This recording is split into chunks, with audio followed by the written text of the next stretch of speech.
take that as he's bailing on Ben Simmons, and my argument would be we got to stop babying Ben Simmons. We have to confront this.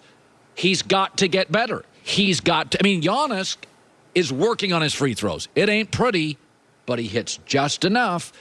Do we have to keep coddling and babysitting Ben Simmons and worrying about how it lands when we talk, or do we have to confront this?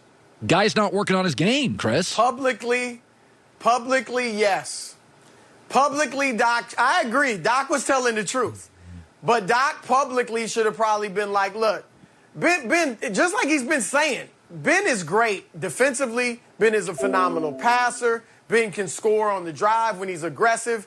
Ben can do so much that we need. We'll work on the jump shooting, but I believe in him. Yes, we can win the title with him. Now, behind the scenes, they may be trying like the Dickens to trade him, and they should be. But publicly, that's what you say. Because, look, we are dealing with young men. We are dealing with social media, and they are sensitive. We know it. Now, behind the scenes, and this is where I do give some fault to Doc. During this whole season, he should have been working on Ben Simmons to not only work on his jumper in practice, but actually shoot them during the game. Publicly, you can be supportive, say all this and that. But privately, he should be tough on Ben. He should be letting him know, look, sit down with him. Look, I've coached Hall of Famers, and you could be one. But you are not going to sniff the Hall of Fame. We're not going to sniff a championship if you can't get better at jump shooting. And, Ben, we may have to move on from you if you can't. Like, you can be hard with him privately, but I think publicly you do have to do a little coddling, unfortunately. By the way, Simmons, I was saying this, there are places he could fit. If you put him at Golden State and just said, we're going to make you like a Draymond. You're not a point guard. Put two great shooters. I think Golden State, and Golden State, by the way, if you trade for him, he's not going to be a savior. Fans just want him to be able to defend. I think Golden State works for him. Look, I've been saying he's a Draymond Green. Because Draymond, not that Draymond's a point guard, but he's a good playmaker himself. And obviously they're both great defenders. Look, if they could trade, if Philadelphia could get Draymond for Ben Simmons, then the Golden State, I think, would do that in a heartbeat. I would do that in a heartbeat. I wouldn't do it if I'm Philly, because I need a point guard back. But I agree with you there, though. Here's the one difference. Draymond would at least take the three-point shot. They lay off of him. They give him 10, 15 feet. But he will shoot the shot, and he'll hit a few of them. And so Ben's got to get to the point where he will at least do that. But to your point, Colin, there are teams that could build around him. I think I said on here last week, Houston should have traded for him. Yeah. I know you didn't want to strengthen Daryl Morey, but it would have helped them. You can build around him like they built around Giannis in Milwaukee. Put 4 shooters around him. Let Ben push the ball in transition, drive in the half court and score in the paint, and post up in the half court. And he can pass out of double teams and all of that. So that's how you build around him. You just can't do that when you have a big-time low-post scorer like Joel Embiid, because one of them gets forced out to the perimeter, and it's usually Embiid, so they can put Ben by the basket, because if they don't, nobody will guard him. So you can build around him. You just got to find the right place. You know, it's interesting with the Nets. I thought actually for Kevin Durant, it's about as good as it could have been for Durant. He has established himself as an unbelievable talent. He played every minute. He came off, as you talked about last week, a rough surgery and is one of the best players ever off that surgery, probably the best performance ever off that surgery in the first year. So even though Brooklyn lost, I feel like in a way Kevin Durant kind of strengthened his image a little bit. I guess that's the positive spin to it. Yeah, I mean, it's hard to be critical of him. The performances were fantastic.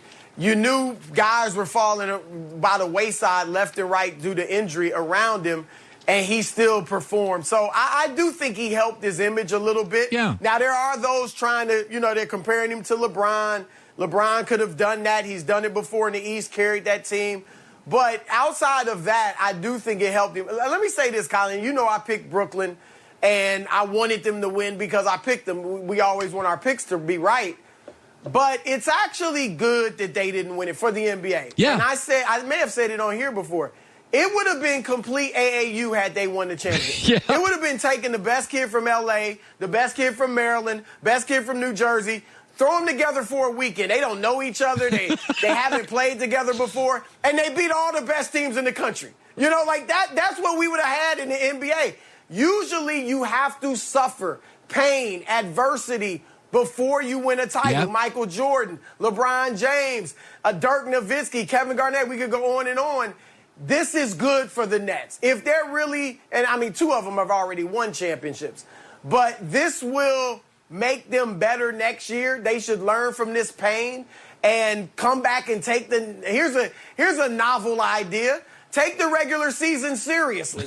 All right? Don't take so many days off, and then they can come back and win the championship next year. Yeah, no, Chris, this is something I talked about 2 months ago, and people made fun of me. I said, is it privately Adam Silver was rooting against the Clippers last year because it was load management, and it was like, oh, this is horrible. Right. And their chemistry suffered.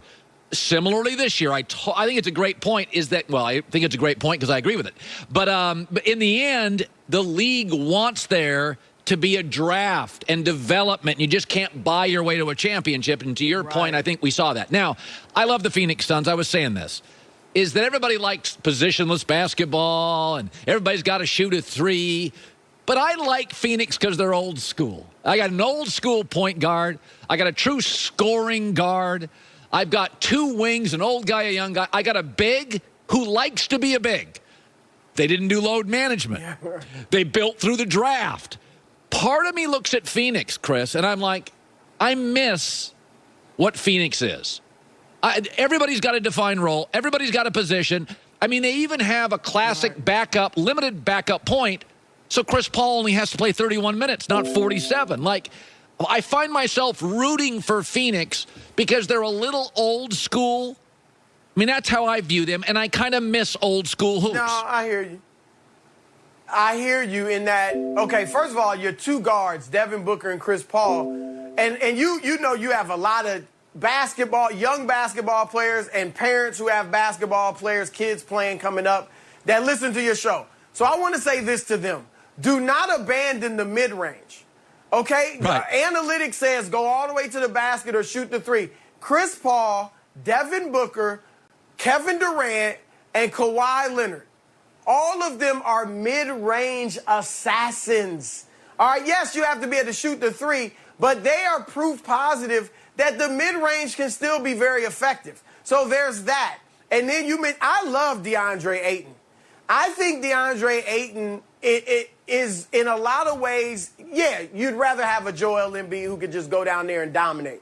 But for teams that have scores elsewhere, he's kind of a prototypical new school center. Yeah. Like you said, he's not shooting the 3 and all that, but he's athletic and long enough to guard on the perimeter. Like the Clippers won't be able to exploit him on the perimeter the way they did Rudy Gobert. That's right. Because he can get out there a little better. He's a little more athletic. And yet he can rebound. He can block shots. He can finish around the basket. But he doesn't just plop down on the post and say, give me the ball. So, look, this team is I think they'll bring Chris back. You know, he deserves now a new contract. But even if for some chance they didn't, they're not going anywhere. Yeah. They are here to stay.